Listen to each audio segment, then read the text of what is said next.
ಶ್ರೀಯುತ ದ್ವಾರಕೀಶ್ರವರು ಕನ್ನಡ ಚಿತ್ರರಂಗದ ಶ್ರೇಷ್ಠ ನಟರು, ನಿರ್ಮಾಪಕರು, ನಿರ್ದೇಶಕರು.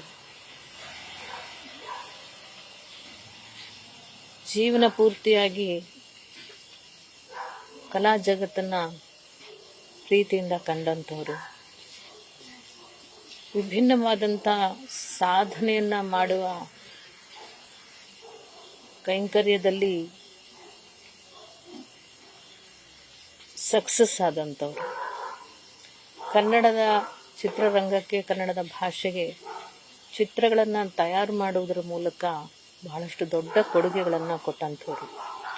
ನಟರಾಗಿ ಅವರದೇ ರೀತಿಯ ವಿಭಿನ್ನ ರೀತಿಯಲ್ಲಿ ಅವರ ಹೆಜ್ಜೆಗಳನ್ನು, ಛಾಪನ್ನು ಮೂಡಿಸಿದಂಥವ್ರು.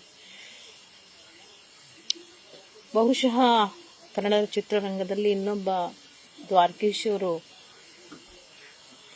ಹುಟ್ಟಿ ಬರ್ತಾರೆ ಅಂತ ನನಗೇನು ಅನ್ನಿಸ್ತಾ ಇಲ್ಲ. ಅದೆಷ್ಟೋ ಗಳಿಸಿದ್ರು, ಅದೆಷ್ಟೋ ಕಳೆದರೂ ಕೂಡ ಬಹಳ ಸಂತೋಷವಾಗಿ ನಗನಗ್ತಾನೆ ಇರ್ತಿದ್ರು. ಈಗ ನಾನು ಒಂದು 6 ತಿಂಗಳ ಹಿಂದೆ ಅವರನ್ನು ನೋಡಬೇಕು ಅಂತ ನಂಗೆ ಬಹಳವಾಗಿ ಮನಸ್ಸಿನಲ್ಲಿ ಕಾಡ್ತಿತ್ತು. ಬಂದು ಮಾತಾಡಿಸಿ ಹೋಗಿದ್ದೆ. ಆಗಲೂ ಸಹ ಅಷ್ಟೆ, ಬಹಳ ಚೈತನ್ಯಶೀಲವಾದಂತಹ ಮನಸ್ಥಿತಿಯನ್ನು ಇಟ್ಕೊಂಡಿದ್ರು. ಖುಷಿಯಾಗಿದ್ರು ಮತ್ತು ಬಹಳ ಸಂತೃಪ್ತಿ. ನಾನು ಬಹಳ ಸಂತೃಪ್ತನಾಗಿದ್ದೀನಿ ಅಂತಕ್ಕಂಥ ಮಾತನ್ನು ಹೇಳ್ತೀನಿ. ಬಹಳಷ್ಟು ಗಳಿಸಿದ್ದೀನಿ, ಬಹಳಷ್ಟು ಕಳೆದಿದ್ದೀನಿ ಉಮ್ಮ, ಆದರೆ ಐ ಆಮ್ ಸ್ಯಾಟಿಸ್ಫೈಡ್.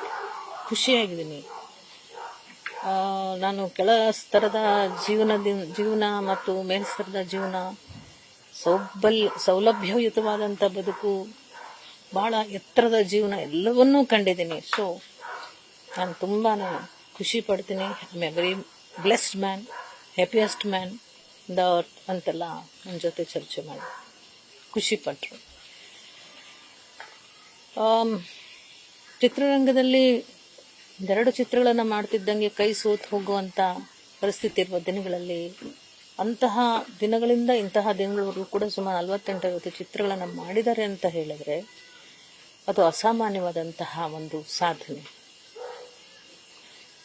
ನಾನು ಸಹ ಅವರ ಚಿತ್ರದಲ್ಲಿ ಪಾತ್ರವನ್ನು ಮಾಡಿದ್ದೇನೆ. ನನ್ನನ್ನು ಅವರು ನೋಡಿದ್ದು 1985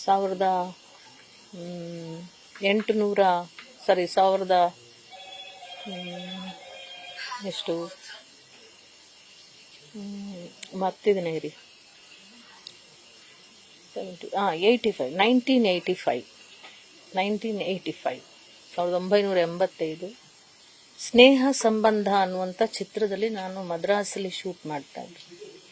ಆ ಪಾತ್ರ ಮಾಡುವಂತಹ ಸಂದರ್ಭದಲ್ಲಿ ಅಚಾನಕ್ ದ್ವಾರಕೀಶ್ ಅವರು ಬಂದಿದ್ರು. ಆ ಸೀನನ್ನು ನೋಡ್ಬಿಟ್ಟು ಅವರು, ಯಾರೇ ಅವಳು ಇಷ್ಟು ಚುಟಿಯಾಗಿದ್ದಾಳೆ, ಭಾಳ ಚಮಕ್ ಪಾತ್ರ ಮಾಡ್ತಾಳಲ್ಲಯ್ಯ ಅಂತ ಅಪ್ರಿಷಿಯೇಟ್ ಮಾಡಿದ್ರು, ಕರೆಸಿ ಮಾತಾಡಿದ್ರು. ತದನಂತರ ಅವರ ಒಂದು ಚಿತ್ರಕ್ಕೆ ಬಹಳ ವರ್ಷಗಳ ನಂತರ ಟೈಗರ್ ಪ್ರಭಾಕರ್ ಅವರ ಒಂದು ಚಿತ್ರ ಒಂದೇ ಗೂಡಿನ ಹಕ್ಕಿಗಳು, ತಮಿಳಲ್ಲಿ ಮನೋರಮ ಅವರು ಮಾಡಿದ್ರು. ಇಲ್ಲಿ ಯಾರು ಅಂತ ಹೇಳಿದಾಗ ಇವಳನ್ನೇ ಹಾಕ್ಕೊಳ್ಳೋಣ ಅಂದ್ಬಿಟ್ಟು ಪಾತ್ರ ಮಾಡಿಸಿದ್ರು. ನಿಜಕ್ಕೂ ಅವರ ಬ್ಯಾನರಲ್ಲಿ ನಾನು ಕೆಲಸ ಮಾಡಿದ್ದು ತುಂಬ ಖುಷಿ. ಜೊತೆಗೆ ಅವ್ರ ಜೊತೆಯಲ್ಲಿ ಗಂಡನಾಗಿ ಅವರು ಮತ್ತು ಹೆಂಡತಿಯಾಗಿ ನಾನು ಸಹ ಒಂದು ಚಿತ್ರದಲ್ಲಿ ಪಾತ್ರ ಮಾಡಿದೆ. ಚಿತ್ರದ ಹೆಸರು ಮಾಡ್ತಿದ್ದೇನೆ, ಆದರೆ ಅವ್ರ ಜೊತೆಲಿ ನಾನು ಪಾತ್ರ ಮಾಡಿದ್ದು ನನ್ನ ಸೌಭಾಗ್ಯ ಅಂತ ಭಾವಿಸ್ತೇನೆ. ಹಿರಿಯ ಕಲಾವಿದರು ಇವತ್ತು ನಮ್ಮೊಂದಿಗೆ ಇಲ್ಲ ಅಂತಕ್ಕಂಥದ್ದು ಬಹುದೊಡ್ಡ ನಷ್ಟ.